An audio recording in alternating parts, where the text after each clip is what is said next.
जय श्री कृष्ण। हमें अभी तक ये जाना कि जितने भी हमारे अंदर मानवीय गुण होते हैं और उन मानवीय गुणों को देने वाले कौन है, वह परमपिता परमात्मा।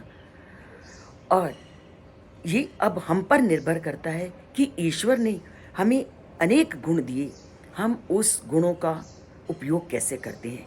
क्या हम उन गुणों के द्वारा उस परमपिता परमात्मा को प्राप्त करने का प्रयत्न करते हैं या नहीं, ये मानव पर निर्भर करता है।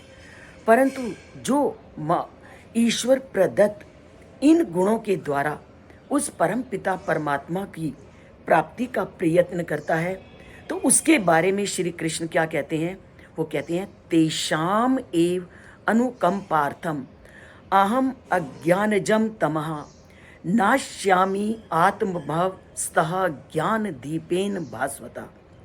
अब वो क्या कहते हैं कि जो अपने इन गुणों को जो ईश्वर प्रदत्त हैं उनका सही तरह से प्रयोग करता है, तो परमात्मा क्या करते हैं।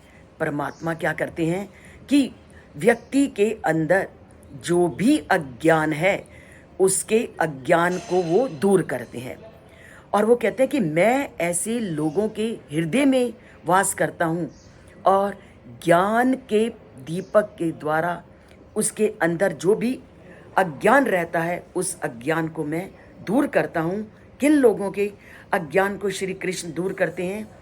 जो ईश्वर प्रदत्त इन गुणों का सदुपयोग करते हैं, जो ईश्वर प्रदत्त इन गुणों को उनकी प्राप्ति में लगा देते हैं, वह उनको ज्ञान के दीपक से उनके जीवन को प्रकाशित कर देते हैं।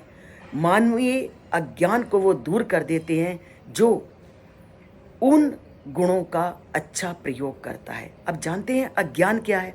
अज्ञान क्या है कि जब हमारी इंद्रियां, बुद्धि तथा मन माया के जाल में बंधी रहती हैं और संसारिकता के जाल में घिरी रहती हैं, तो इन मन बुद्धि को माया के जाल से ऊपर उठाना ही अज्ञान है, क्योंकि परमात्मा इन सब से अछूता है। अगर हम अपनी इन मन, इंद्रियों और बुद्धि को उस परमात्मा में लगा देंगे तो वो परमात्मा क्या है, वह भी हमें वो दिव्य ज्ञान देगा, वो सत्व गुण प्रदान करेगा जिससे हम उस परमात्मा को जान सकेंगे। तो इस प्रकार अगर भगवान की कृपा को प्राप्त करना है, दिव्य इंद्रिय, दिव्य मन, दिव्य बुद्धि को प्राप्त करना है, तो उस परमात्मा में अपने सभी ज्ञान को लगा देना है। क्योंकि जब तक हमारे अंदर अज्ञान है तो हम उस परमात्मा को प्राप्त नहीं कर सकते। परमात्मा को प्राप्त करना है तो अज्ञान को दूर करना है। अज्ञान को दूर करना है तो अपने मन को उस परमात्मा की भक्ति में लगाना है।